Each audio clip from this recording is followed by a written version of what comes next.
nti ngenda kukakkanya olutalo olwo mu butasukka nnaku 7 ennyonyi zijja kuba zizzeemu okutambula.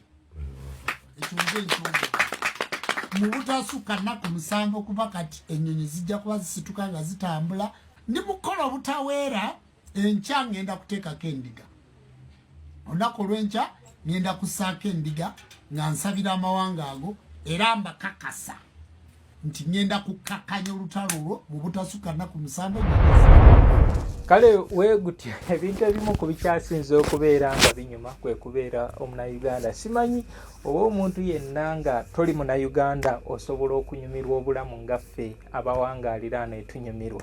Kale bwegutyo ejjajja Jjomba Lubowa Aligaweesa yagambye agenda kusabira agenda kugira agende mu bakulu abagambe bakakanye oba agambye agenda kukozesa amaanyi ge ayimirize olutalo oluli mu bendo lya Buwalabu mu Middle East naddala mu ggwanga erya Iran. Olutalo lugenda wakati wa Iran, America ne Israeli. Olutalo no lutandise okubeera nga lulanda wano ne wali. Era luno olutalo bwe batalukwata bulungi luyinza okumaliriza nga luvuddeko World War 3. Remember twalina World War 1 ne tubeera ne World War 2. Kati tuli likely okubeera nga tuloza ne ku World War 3. Cold War awo yajja n'abeerawo era emabegaawo tubadde tuli mu Cold War. Cold War ng'akolebwa ebyo byakulwanyisa ebya economical ebyenfuna nga babikozesa okubeera nga balwana entalo naye nga tezikolaki temuli kubeera nga twekosangana nga kati woli mu kulaba.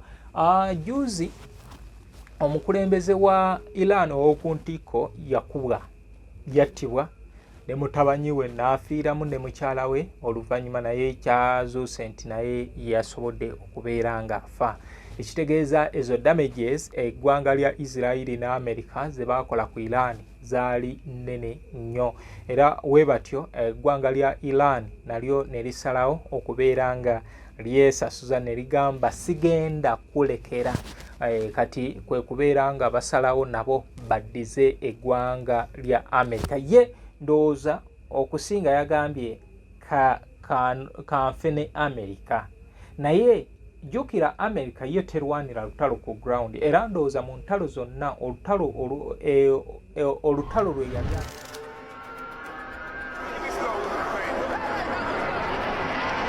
ndowooza eggwanga lya America obulumbaganyi bwe yali ekyasinze okubeera ng'efuna nga bw'amaanyi bwe bulumbaganyi bw'omugenzi Osama bin Laden obwa 2001 bwe yakola ku Trade Center, World Trade Center, ekizimbe ekyali kisinga obuwanvu mu New York ekyafiirwamu enkumi z'abantu. Kale bwe tutyo ekintu ekyo kigambibwa nti oluvannyuma lwawo Wesley Clark eyali omuduumizi w'amagye ga America ga NATO, omuduumizi wa NATO wakati wa 1997 ne 2022 yafulumya olukalala lw'ensi ezirina okubeera nga zikubwa era nga mu nsi zino ezaali zirina okukubwa ensi ebadde tenalozaako kukubwa ebadde ensi emu yensi ya Iran okuva mu 2001.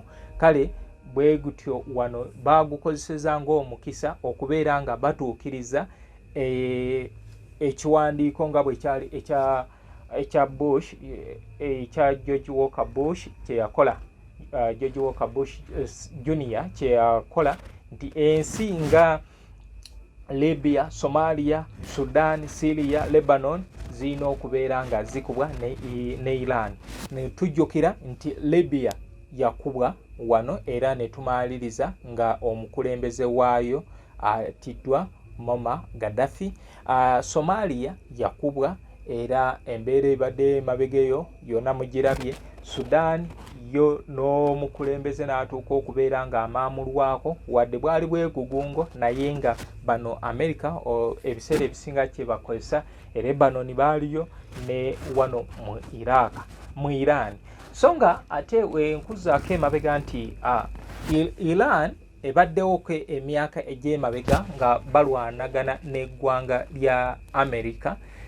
Naye nga babadde tebeesimbaganyangako bwenyi ku bwenyi kati nga bwe kiri. Era ne mu kino America yajjidde mu Israeli kubanga tujjukira nti waliwo orchestral coup mu 1953 eggwanga lya America lyajja ne lijjako omukulembeze eyali omulonde prime minister eyali omulonde mu ggwanga lya Iran. Tebaakomaawo mu 1979 era ne bakomawo gye twayandiyise nga Islamic Revolution. Then neeno olwo olutalo olwa 1980 paka 89 Iran ng'alwanagana ne Iraq. Era America yajjanga erwanirako Iraq. Twagenda okumaliriza ng'olutalo olwo Iran ekoze eki ewangudde. Kale ono akakuku ne kabanga kasigalamu kati mu 2022 George Walker Bush Jr. naisa ekiwandiiko ky'ensi ezirina okubeera nga zibonerezebwa. Kati bino bazze bafuna ebigambo ez'entalo nuclear tokola ku nuclear ndina okukola nuclear. Kale bwe tutyo ne tuba nga tutambula. So Jjajja Jjumba aligaweesa ogamba otya? Kakasa nti ngenda kukakanya olutalo olwo mu butasukka nnaku 7 ennyonyi zijja kuba zizzeemu okutambula. Ekyonge mu butasukka nnaku 7 kuba kati ennyonyi zijja kuba zisituka nga zitambula. Ndi mukola obutaweera enkya ngenda kuteekako endiga. Olunaku olw'enkya ngenda kussaako endiga nga nsabira amawanga ago era mbakakasa nti ngenda kukakanya olutalo olwo mu butasukka nnaku 7 ennyonyi zijja kuba mu Uganda oyinza okubeera ng'oli serious bw'omu. Jjajja Jjumba n'oli mukwano gwange naye kale katulinde ennaku ze watugambye tulabe nze nja kujjukiza nti Jjajja Jjumba kiyimiridde kitya. Jjajja Jjumba abakulu ogenda basitula otwale batwale oba ogenda kusinzirira eno abakulu bagende batabaganye bajjajja bagende batabaganye abantu beeri babeere nga bakola ki nga bagira bakakana. Kale biize Hotel and Bar bali Nsaggo genda obeere nga weefunira ku kyokulya womuza ebirowoozo emipiira tugirabiraawo. Kati New Subs Fashions mu kisiibo kino yegenda okukwambaza oyambalenga omukyala. Then tulina Kikaya College and Vocational School abo bali Bulenga ku 7 badde ne boarding arts ne sciences. Kale katutunuulireko ku lutalo luno. Nabagamba nti ebintu ebimu just twelimitinga naye engeri gye tubadde nti mu kadongo kamu nga balala balowooza tuli centered ku kadongo kamu. Nayagadde tugaziwemu tugenda tunuulira wano amawulire gaffe wonyukidde ngenda bategeeza enteekateeka zikyali mu maaso ez'okuba nga tuzitwala mu maaso. So olutalo luno tugenda kubeera nga tulutunuulira.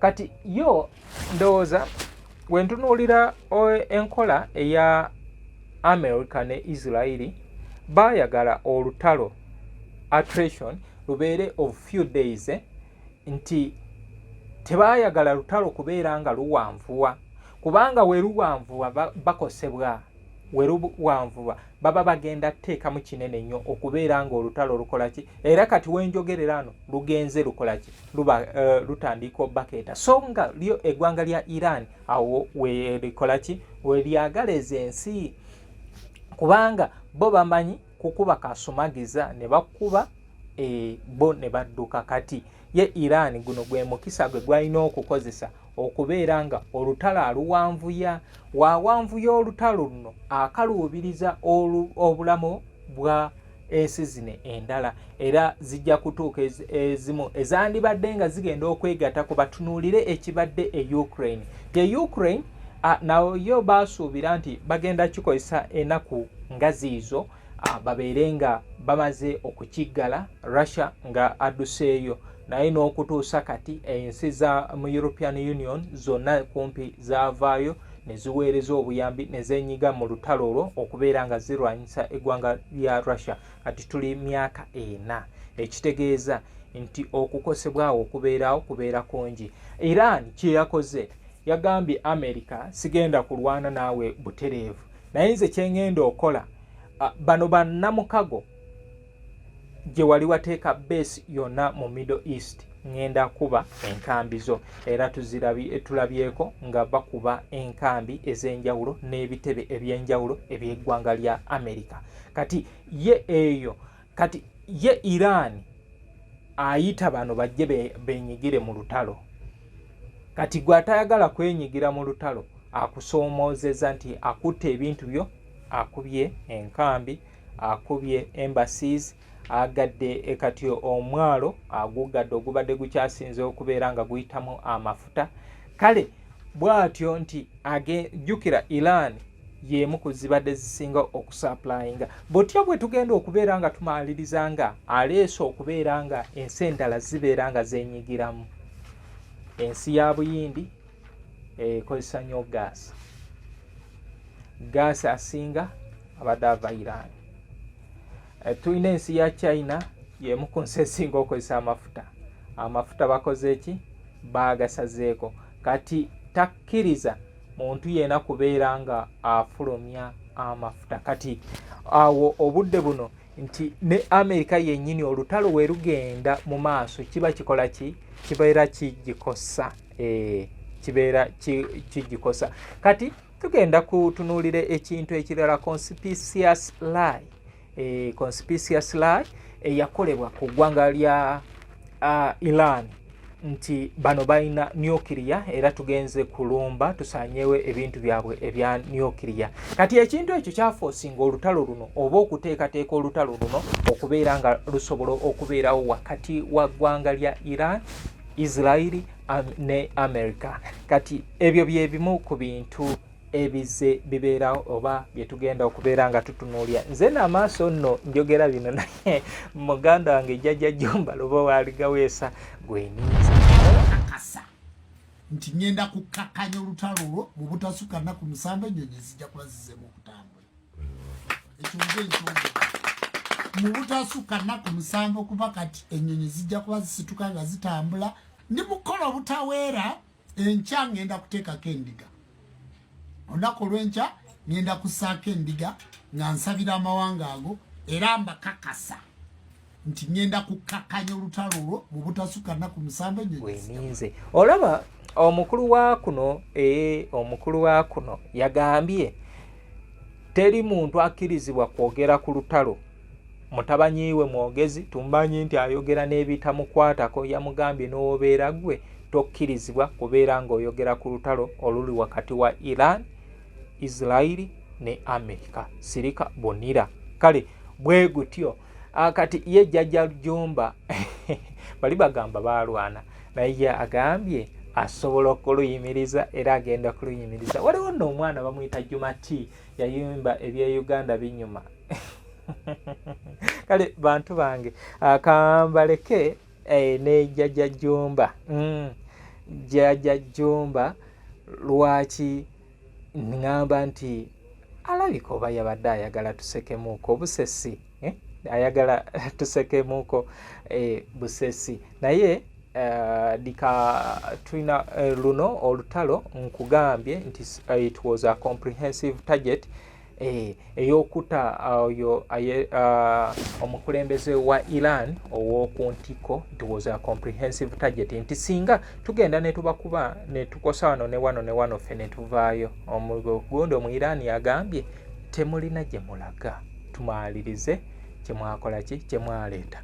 Kati ensi nga Turkey zibadde ziganye babadde bali awo ne balaba ekigenda ku embassy yaki nti kati waliwo ensi eziri mu NATO. Jjukira an attack ku nsi emu eya NATO oba olumbye NATO nti kati ensi eziri mu NATO oba ezimu zibadde ziganye okubeera nga zijja okwegatta mu lutalo. Kati ye Omuirani kwe kugamba nti ojja kujja osaaga kati zezo okutandika okusosonkereza ensi ezo. Kati n'ekirala waliwo omuntu ayinza okubeera nga yasinga okukifunamu ali muli munda era nga agira kubanga waliwo drone ezakubiddwa mu Beirut, yabadde Beirut. Kati wezikubwa abatunuulizi balaga nti tezavudde Iran, tezabadde za America oba za Israeli. Kati ekibuuzo zabadde zaani? Era kakasa nti ngenda kukakkanya olutalo olwo mu butasukka nnaku 7 ennyonyi zijja kuba zizze mu